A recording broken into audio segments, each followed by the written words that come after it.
Class 10th UP board, ठीक है। इसका चैप्टर नंबर 8 त्रिकोणमिति का परिचय, ठीक है, जिसकी एक एक्सरसाइज एक वीडियो में करा दी है, जिसका लिंक आपको डिस्क्रिप्शन में मिल जाएगा, ठीक है। इसमें हमें एक्सरसाइज 8.2 करनी है, जिसके लिए हमें कुछ एंगल की वैल्यूज़ को पढ़ना है, ठीक है। उसके लिए कुछ विशिष्ट कोणों के त्रिकोणमितीय अनुपात, जिसमें हम तैयार करते हैं एक सारणी को, ठीक है, जिसमें हमें वैल्यू पढ़नी है किसकी, 0 डिग्री की, 30 डिग्री की, 45 डिग्री, 60 डिग्री, 90 डिग्री। हमारे 8.2 में जो क्वेश्चन आते हैं वो इन्हीं एंगल पे आते हैं, या तो 0 डिग्री का कोण होगा, या 30 डिग्री, 45 डिग्री, 60 डिग्री, या 90 डिग्री। हमें क्या करना है, इन सबकी वैल्यू को याद करना है। याद करने के लिए देखो ये टेबल कैसे हम याद कर सकते हैं, कैसे बना सकते हैं, उसके लिए आसान तरीका देखो क्या होगा कि हमें इन सब की वैल्यू निकालनी है कि साइन 0 की वैल्यू कितनी होती है, साइन 30 डिग्री की वैल्यू कितनी होती है, साइन 45 की वैल्यू कितनी होती है। तो इसके लिए हमें इस टेबल को बना लेते हैं। टेबल बनाने के लिए क्या करना होगा, देखो अगर ये टेबल हमें बनानी है तो इसके लिए हम सबसे पहले क्या करेंगे, हमारे पास हम क्या करेंगे, जो 0 डिग्री दिया होता है ना, इस टेबल को इस तरीके से बना लेंगे। इसमें 0 डिग्री के ऊपर हम 0 लिख लेंगे, ठीक है। यहाँ आ जाएगा हमारा 1, यहाँ आ जाएगा हमारा 2, यहाँ हो जाएगा हमारा 3, और 90 के ऊपर हो जाएगा हमारा 4, ठीक है। इसको बनाने का बहुत आसान तरीका है। 0 डिग्री के ऊपर हमने 0 लिख लिया, फिर 1, फिर इसी तरीके से 2, ये हमारा 3 हो गया, ये हमारा कितना हो गया 4। हम क्या करते हैं, 4 से इन सारे नंबर्स को डिवाइड कर देते हैं। तो यहाँ अपॉन में 4 इसके आ जाएगा, अपॉन में 4 यहाँ हो जाएगा, अपॉन में 4 यहाँ हो जाएगा, अपॉन 4 यहाँ हो जाएगा, और 4 यहाँ आ जाएगा। सबको 4 से डिवाइड कर दिया। उसके बाद हम क्या करते हैं, सबके ऊपर स्क्वायर रूट लगा लेते हैं। तो ये हमारे पास एक रूट यहाँ आ गया, एक रूट इसके ऊपर आ गया, एक रूट इसके ऊपर आ गया, एक रूट इसके ऊपर आ गया, और एक रूट हो गया हमारा इसके ऊपर, ठीक है।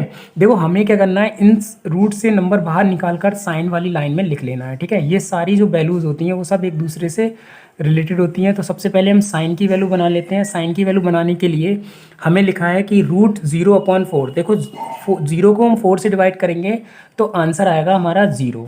0 को 4 से डिवाइड करेंगे तो आंसर क्या आएगा 0, और 0 को रूट से बाहर निकालेंगे तो आंसर हमारा कितना हो जाएगा 0। तो यहाँ पर साइन 0 की जो वैल्यू होती है वो हो जाएगी हमारी कितनी 0, ठीक है। अब हम निकालेंगे 1/4। 1/4 को स्क्वायर रूट से बाहर निकालने के लिए देखो 1 का स्क्वायर रूट 1 ही रहता है, ठीक है, और 4 कितने का होता है 2 का। तो ये हो गया 1/2, ठीक है। 1/4 को रूट से बाहर निकाला तो 1/2 आ गया। इसी तरीके से ये हम डिवाइड कर सकते हैं, 2 1 जा 2, 2 2 जा 4। तो 1 का स्क्वायर 1 हो जाता है, इसलिए 1 बाहर निकल आएगा, और 2 अपने ऊपर से रूट नहीं हटा पाएगा तो रूट ऐसे ही लगा रहेगा, तो हो जाएगा हमारा 1/√2। इसी तरीके से हम इनको डिवाइड नहीं कर सकते हैं। 3 अपने ऊपर से रूट नहीं हटा पाएगा तो रूट के ऊपर 3 लगा रह जाएगा। 4 हमारा 2 से बाहर निकल जाएगा तो इसकी वैल्यू आ जाएगी √3/2, ठीक है। यहाँ क्या होगा, 4 से 4 कैंसिल हो जाएगा, हमारी वैल्यू आएगी 1, और 1 का स्क्वायर रूट हमारा कितना रहता है 1, ठीक है। तो इस तरीके से हमें को साइन वाली वैल्यू मिल गई। देखो साइन 0 की वैल्यू 0 होती है, साइन 30 डिग्री की वैल्यू 1/2, साइन 45 डिग्री की वैल्यू होगी हमारी 1/√2, साइन 60 की वैल्यू √3/2, साइन 90 की वैल्यू होती है हमारी 1, ठीक है। हम क्या करते हैं, अब हमको कॉस की वैल्यू निकालनी है। तो जो वैल्यू साइन की हमारी इधर साइड से होती है, हम कॉस की वैल्यू को उल्टा करके लिख सकते हैं। मतलब जो वैल्यू हमारी साइन 90 की होती है वो कॉस 0 की वैल्यू होती है। तो आप इस लाइन को इस तरीके से लिख सकते हैं, मतलब साइन 0 वाली जो वैल्यू है साइन 90 वाली वो यहाँ आ जाएगा तो हमारा 1 यहाँ हो जाएगा। फिर इस वैल्यू को आप यहाँ लिख सकते हो तो √3/2 हो जाएगा। ये हमारा इसी बॉक्स में आ जाएगा तो 1/√2, ये वैल्यू आपकी यहाँ आ जाएगी तो 1/2 हो जाएगा, और ये हमारा हो जाएगा यहाँ पर कितना 0, ठीक है। तो साइन की वैल्यू मिलने से हमें क्या हो गया, कॉस की वैल्यू भी मिल गई, ठीक। अब हमें क्वेश्चन में किसकी वैल्यू निकालनी है, टेन की वैल्यू। टेन की वैल्यू देखो, टेन की वैल्यू में तुमने एक फार्मूला पढ़ा होगा टेन टीटा का, मैंने पढ़ाया था। Tan theta is equal to होता है हमारा sine theta upon cos theta, ठीक है। मतलब टेन की वैल्यू जो होगी वो साइन अपॉन कॉस का अपॉन में आता है। जैसे कि मान लो ऊपर साइन की वैल्यू हमारी 0 है और कॉस की वैल्यू कितनी है 1, तो 0/1, मतलब 0 को 1 से डिवाइड करेंगे आंसर कितना आ जाएगा 0। इस तरीके से हम इसकी सारी वैल्यू को निकाल सकते हैं। तो देखो टेन थीटा मतलब टेन 0 की वैल्यू निकालने के लिए ऊपर साइन की वैल्यू 0, ये 1 है, तो 0/1 हमारा आंसर कितना हो जाता है 0 हो जाएगा, ठीक है। फिर हमें क्या निकालना है, टेन 30 की वैल्यू। तो हम क्या करते हैं, इन दोनों का अपॉन करेंगे, मतलब साइन की वैल्यू ऊपर कॉस की वैल्यू नीचे रहेगी। तो 2 से 2 हमारा कैंसिल हो जाएगा, ऊपर बचेगा 1 और नीचे बनेगा हमारा √3। तो टेन 30 की वैल्यू हो गई हमारी 1/√3। उसके बाद हम इसको डिवाइड करते हैं तो 1/√2 से 1/√2 कंप्लीट तरीके से डिवाइड हो जाएगा, तो इसकी वैल्यू आ जाएगी हमारी कितनी 1, ठीक है।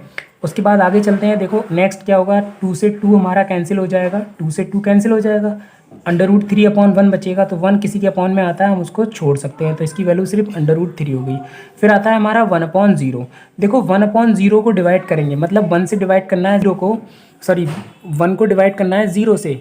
तो 0 से किसी भी नंबर को डिवाइड किया जाता है तो उसका आंसर हो जाता है इनफाइनाइट, मतलब अपरिभाषित, हम उसको डिवाइड कर ही नहीं सकते हैं, ठीक है। तो ये हो गया हमारा इनफाइनाइट। अब हमको tan की वैल्यू भी मिल गई सारी, ठीक है। अब निकालते हैं हम कॉसेक की वैल्यू। कॉसेक की जो वैल्यू होती है, कॉसेक क्या होता है, देखो हमने फॉर्मूला पढ़ा था कि कॉसेक जो होता है वो साइन का उल्टा होता है, मतलब कॉसेक जो वैल्यू होती है वो हमारी साइन की उल्टी होती है, ठीक है। कॉसेक का यहाँ पर एक फार्मूला था, cosec theta is equal to 1/sin theta, ठीक है। तो हम क्या करते हैं कि कॉसेक की जो वैल्यू होती है वो साइन की उल्टी होती है। अब साइन की वैल्यू 0 अपॉन में इसके 1 होगा, ठीक है। हम इसको पलट दे रहे हैं, पलटने का मतलब उल्टा कर दे रहे हैं, तो 1 हमारा ऊपर चला जाएगा, 0 नीचे आ जाएगा। तो 1/0 का मतलब हमारा इसका हो जाएगा इनफाइनाइट, ठीक है। इसी तरीके से आप sin 30 की वैल्यू से cosec 30 की वैल्यू निकाल सकते हैं। देखो इसका उल्टा कर दें, 2/1, तो 1 नीचे छोड़ सकते हैं, इसलिए आंसर हमारा 2 आ गया।